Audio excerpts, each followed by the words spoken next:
Everyone, कैसे हैं आप सभी लोग। जैसा कि आप सभी को मालूम है कि हम आप लोगों को अपनी वीडियोस के द्वारा ग्रामर करवाने की कोशिश कर रहे थे, लेकिन इसी बीच कुछ बच्चों की डिमांड आई कि मैम आप ग्रामर तो करवाते ही हो, तो आप साथ ही साथ हमें मैथ्स के भी कुछ डाउट्स हैं उन्हें भी क्लियर कर दीजिए। तो चलिए आज की वीडियो उन्हीं बच्चों के लिए। आज के चैप्टर में हम आपको करवा रहे हैं क्लास 8 के चैप्टर नंबर 1 रेशनल नंबर का इंट्रोडक्शन, जो है NCERT के सिलेबस के अकॉर्डिंग। जो फर्स्ट चैप्टर है रेशनल नंबर, उसे करने से पहले आपको ये पता होना चाहिए कि होल नंबर कौन से होते हैं। तो सबसे पहले हम आपको बताते हैं whole numbers.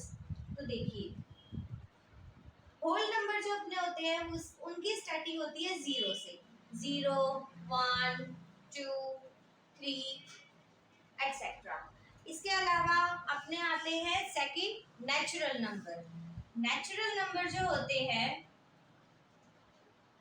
Natural number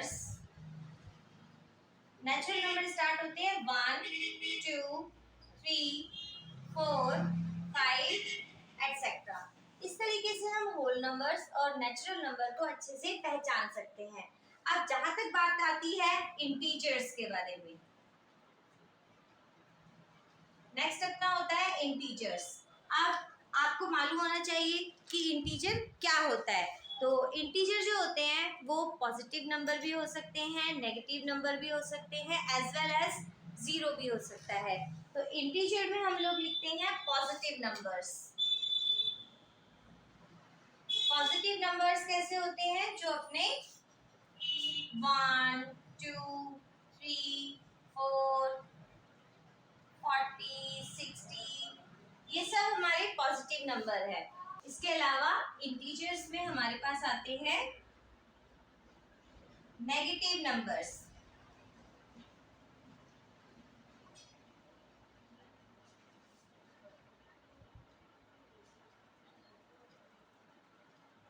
negative numbers जो होते हैं वो अपने होते हैं -1, -2, -10, -15, -17 एक्सेट्रा एक्सेट्रा एक्सेट्रा। तो पॉजिटिव नंबर हमारे पॉजिटिव फॉर्म में होते हैं, नेगेटिव नंबर्स हमारे नेगेटिव फॉर्म में होते हैं। इसके अलावा जो अपने इंटीजर्स होते हैं उसमें जीरो को भी हम ऐड करते हैं। तो आपको ध्यान रखना है कि जो होल नंबर है वो 0 से शुरू होते हैं और इन्फिनिट तक चलते हैं। जो अपने नेचुरल नंबर है वो 1 से स्टार्ट होते हैं और आगे इन्फिनिट तक होते हैं। इंटीजर्स जो होते हैं उसमें हम पॉजिटिव नंबर्स को भी ऐड कर लेते हैं, नेगेटिव नंबर को भी ऐड करते हैं, साथ ही साथ जीरो भी इंटीजर्स के अंदर ही शामिल होता है। अब देखिए, बारी आती है रेशनल नंबर की। किसकी बारी आती है? रेशनल नंबर की।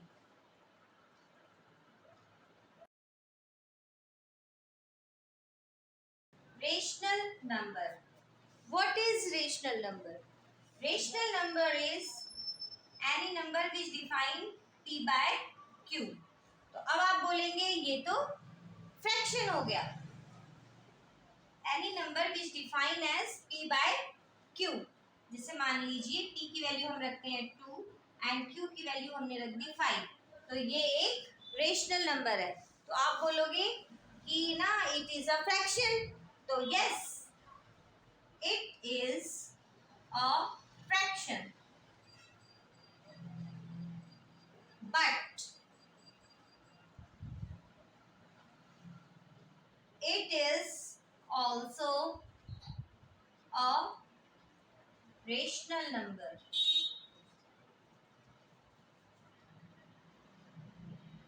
कोई भी ऐसा नंबर जो p by q की फॉर्म में दिया हुआ है वो फ्रैक्शन भी कहलाता है, साथ ही साथ वो रेशनल नंबर भी कहलाता है।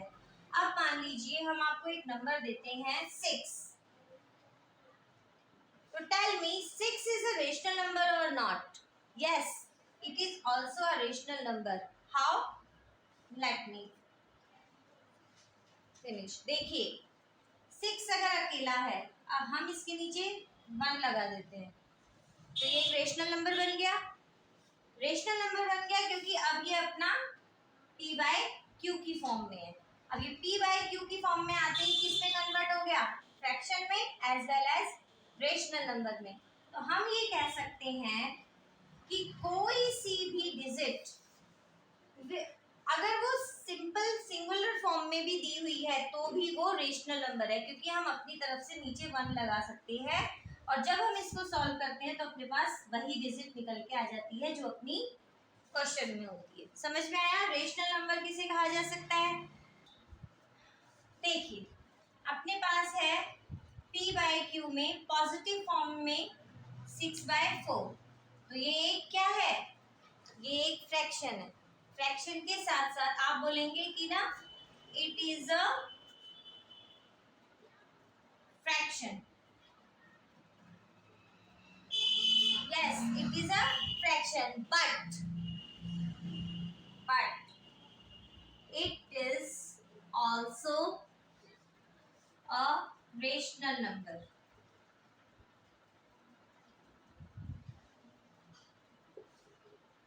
पॉजिटिव है और p q की फॉर्म में है तो ये हमारा रेशनल नंबर ही होगा। फ्रैक्शन भी है ये, साथ ही साथ ये हमारा रेशनल नंबर भी है। अगर मान लीजिए आपके पास सिंपल में दे दे 5, तो आप बताइए कि 5 जो है वो अपना रेशनल नंबर है या नहीं है? तो हाँ, it is also a rational number. Why? देखिए अगर 5 है हम नीचे इसके 1 अप्लाई कर देते हैं तो ये अपना रेशनल नंबर की फॉर्म में आ गया। रेशनल नंबर की फॉर्म में आया तो ये अपना p बाय क्यू की फॉर्म में आ गया। तो हम ये कह सकते हैं कि 5/1 जो है इसका आंसर तो निकल कर वही आएगा अपने पास जो स्टार्टिंग में था।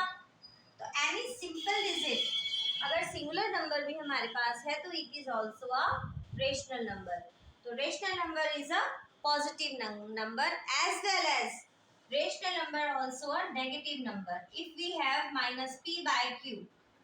लेट मी मान लीजिए हमारे पास p है 3 एंड q है 5, तो ये भी हमारा एक रेशनल नंबर ही होगा।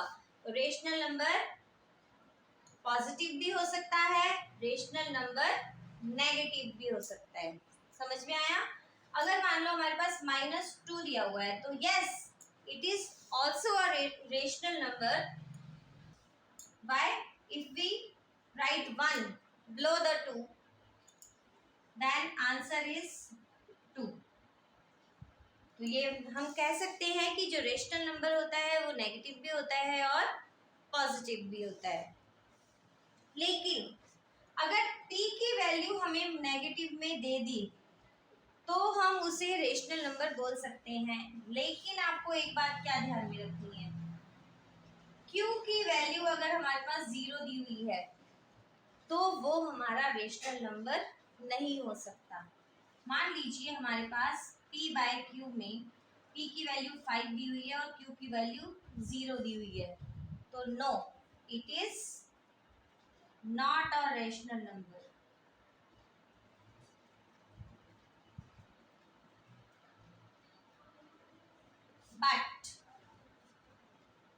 but if we have 0, p की वैल्यू 0, q की वैल्यू 1 है तो अपना 0 ही आएगा। तो yes it is a rational number.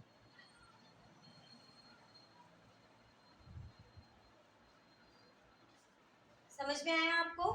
अगर p की वैल्यू 0 दी हुई है तो फिर भी वो संख्या हमारी रेशनल नंबर की कैटेगरी में आएगी, और अगर q की वैल्यू हमारे पास 0 है तो वो रेशनल नंबर की कैटेगरी में नहीं आएगा। ठीक, देखिए दोस्तों, जो अपना रेशनल नंबर होते हैं उसमें जो प्रॉपर्टीज होती हैं वो 4 टाइप की होती हैं।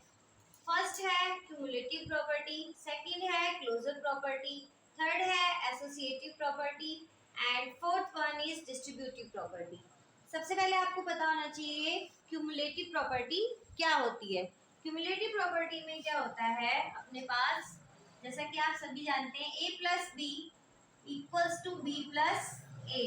अगर आपका सॉल्व करने पर left hand side right hand side के इक्वल आ रहा है यानी कि आप देख सकते हैं वहां पर क्यूमुलेटिव प्रॉपर्टी एप्लीकेबल हो रही है। सेकंड है अपनी क्लोजर प्रॉपर्टी। इसमें अपना a प्लस बी जो होता है वो हमेशा आंसर में कोई रेशनल नंबर के रूप में पॉजिटिव वे में आता है। तो अगर पॉजिटिव में आ रहा है तो वो अपना क्लोजर प्रॉपर्टी है। एसोसिएटिव प्रॉपर्टी, एसोसिएटिव प्रॉपर्टी में अपने पास 3 डिजिट होती है, a plus B plus C, a plus B plus C. तो हमें देखना होता है कि अगर हम इन दोनों को सॉल्व करें और इन दोनों को सॉल्व करें, अगर हमारा आंसर सेम आ रहा है तो वो अपनी एसोसिएटिव प्रॉपर्टी होती है।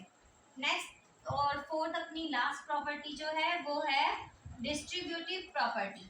डिस्ट्रीब्यूटिव प्रॉपर्टी में हमारे पास 3 डिजिट्स होती हैं, a b प्लस सी, जिसमें हमें सॉल्व करना होता है कि a into B plus a into C. ये जो अपनी प्रॉपर्टी होती है इसमें भी हमें पता लगाना होता है कि सॉल्व करने पर जो अपनी प्रॉपर्टी बन रही है वो इसके इक्वल आ रही है या नहीं आ रही। तो इस तरीके से हर जो प्रॉपर्टी है इसे हमने 4 अलग अलग पार्ट्स में मेंशन करा है। एडिशन, सेकंड है subtraction, next is multiplication and fourth is division. इन सभी प्रॉपर्टीज को 4 अलग अलग प्रॉपर्टी में हमने बांटा है। कैसे बांटा है कि अगर हम देखेंगे सब में सॉल्व करके कि भाई किस किस में ये प्रॉपर्टीज अपनी एप्लीकेबल हो रही हैं और किस किस में एप्लीकेबल नहीं हो रही है, सबके लिए अपने रूल्स अलग अलग है जो हम आगे वीडियो में आपको बताएंगे। आपको ये ध्यान में रखना है कि अपने पास कितनी प्रॉपर्टीज हैं, 4। फर्स्ट है cumulative property, second is closure property, third is associative property and next is distributive property. तो चलिए आपको इन सभी प्रॉपर्टीज के बारे में बताते हैं। देखिए अपनी फर्स्ट प्रॉपर्टी आती है क्यूमुलेटिव प्रॉपर्टी। कम्युलेटिव प्रॉपर्टी क्या होती है वो अपनी, जैसे कि आप समझते हैं अपने पास मान लो दिया होता है a plus B equals to B plus A. अगर मान लो अपनी a की वैल्यू 2 है और b की वैल्यू 4 है तो इसको जोड़ने पर अपना आंसर आया 6। तो अगर हम b को पहले लिख दें और a को उसके बाद में लिख दें तो क्या इनको प्लस करने पर आंसर सेम आ रहा है? अगर आंसर सेम आ रहा होता है तो ये प्रॉपर्टी अपनी कहलाती है क्यूमुलेटिव प्रॉपर्टी। लेकिन यहाँ पर हम बात कर रहे हैं रेशनल नंबर की। तो मान लीजिए एडिशन में आपके पास है a by B plus C by D. तो क्या a by B plus C by D equal होगा c by D plus a by B के? अगर दोनों को सॉल्व करने पर अपना आंसर सेम आ रहा है जैसे कि यहाँ आ रहा था तो हम बोल सकते हैं guess cumulative property apply in addition. कैसे? मान लीजिए a की वैल्यू हम ले लेते हैं 2, b की वैल्यू ले लेते हैं 4, c की वैल्यू ले लेते हैं 4, d की वैल्यू ले लेते हैं हम 4। हम इजी इसलिए ले रहे हैं ताकि आपको कैलकुलेशन करने में आसानी रहे। तो जब हम इसको सॉल्व करेंगे तो ये अपने पास हो जाएगा ये, और सॉल्व करने पर आया ये। अब हम इस तरफ देखते हैं, हमने c की वैल्यू पहले रख दी। c की वैल्यू है 4/4, a की वैल्यू है 2/, b की वैल्यू 4। सॉल्व करा हमने तो अपने पास आ गया 4 प्लस 2/4। सॉल्व करा हमने 2 प्लस 4 6/4। तो ये और ये सेम आया, सेम आ रहा है तो इसका मतलब ये है कि जो क्यूमुलेटिव प्रॉपर्टी होती है वो एडिशन में अप्लाई होती है। इसी तरीके से जो क्यूमुलेटिव प्रॉपर्टी होती है उसे अब हम सब्ट्रैक्शन में देखेंगे। सब्ट्रैक्शन में कैसे देखेंगे? देखिए जैसे अपने पास है, सब्ट्रैक्शन में देखते हैं। सब्ट्रैक्शन में अपने पास है a plus B minus C plus D equal है c plus D minus a by b के। तो वैल्यू रख के देखते हैं हम कि सब्ट्रैक्शन में क्यूमुलेटिव प्रॉपर्टी अप्लाई होती है या नहीं होती। तो देखिए, ए की वैल्यू मान लीजिए हमने 2 ली, बी की 4, ये हमने ले लिया 4 और इसे भी हम 4 ले रहे हैं। अब हम इसको सॉल्व करके देखते हैं। तो अपने पास आ जाएगा, ये सॉल्व करेंगे तो आएगा -2/4। अब हम इस तरफ पहुंचते हैं। यहाँ अपने पास है 4/4 और 2/4। जब हमने इसको सॉल्व करा तो अपने पास आया 4 - 2/4। आगे सॉल्व करते हैं तो अपने पास आता है 2/4। अब देखिए, क्या -2/4 और 2/4 इक्वल आ रहा है? नहीं। तो इसका मतलब जो क्यूमुलेटिव प्रॉपर्टी होती है वो सब्ट्रैक्शन में अप्लाई नहीं होती है। ध्यान रखना है आपको, क्यूमुलेटिव प्रॉपर्टी सब्ट्रैक्शन में अप्लाई नहीं हो रही है, एडिशन में अप्लाई हो रही है। अब बारी आती है मल्टीप्लिकेशन की। मल्टीप्लिकेशन में देखिए, मान लीजिए क्यूमुलेटिव प्रॉपर्टी की बात करते हैं। आपके पास डिजिट दे रखी है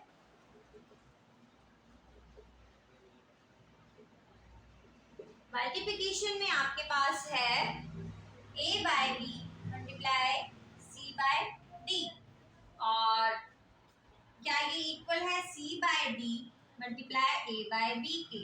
तो अगर दोनों तरफ सेम आंसर आए तो इसमें क्या होगा? क्यूमुलेटिव प्रॉपर्टी होगी। आपको क्या करना है? आपको देखना है, हम इसको वैल्यू दे देते हैं 2/4 multiply 4/6।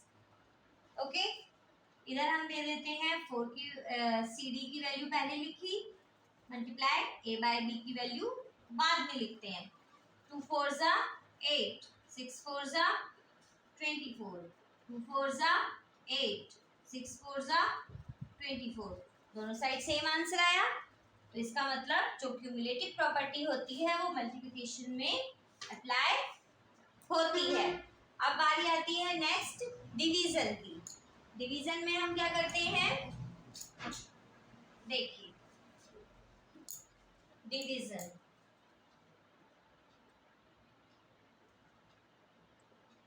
Cumulative property in division. हमारे पास है a/b divided by c/d, c/d divided by a/b। हम यहाँ पर ले लेते हैं 2/4 डिवाइडेड बाय 6/4।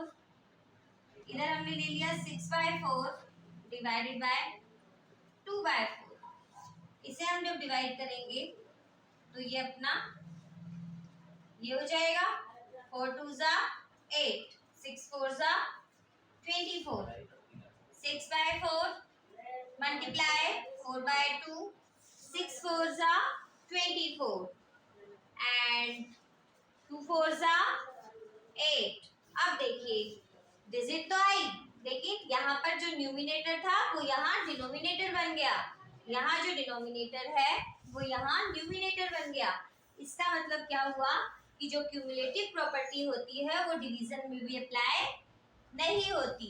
तो क्यूमुलेटिव प्रॉपर्टी के बारे में हमने ये देखा, जो क्यूमुलेटिव प्रॉपर्टी होती है वो एडिशन में अप्लाई हुई, साथ ही साथ मल्टीप्लाई में अप्लाई हुई, लेकिन सब्ट्रैक्शन और डिवीजन में अप्लाई नहीं हुई। सिर्फ एडिशन और मल्टीप्लाई में ही वो अप्लाई हुई।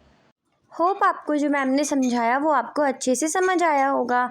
आज हमने आपको क्लास 8 के चैप्टर नंबर 1 रेशनल नंबर्स के इंट्रोडक्शन करवाया था और उनकी प्रॉपर्टीज़ के बारे में समझाया था, और इस वीडियो में हमने आपको कम्युलेटिव प्रॉपर्टीज़ समझाई। नेक्स्ट वीडियो में हम आपको इसकी बाकी सारी प्रॉपर्टीज़ समझाएंगे। Till then follow our channel. Thanks for watching.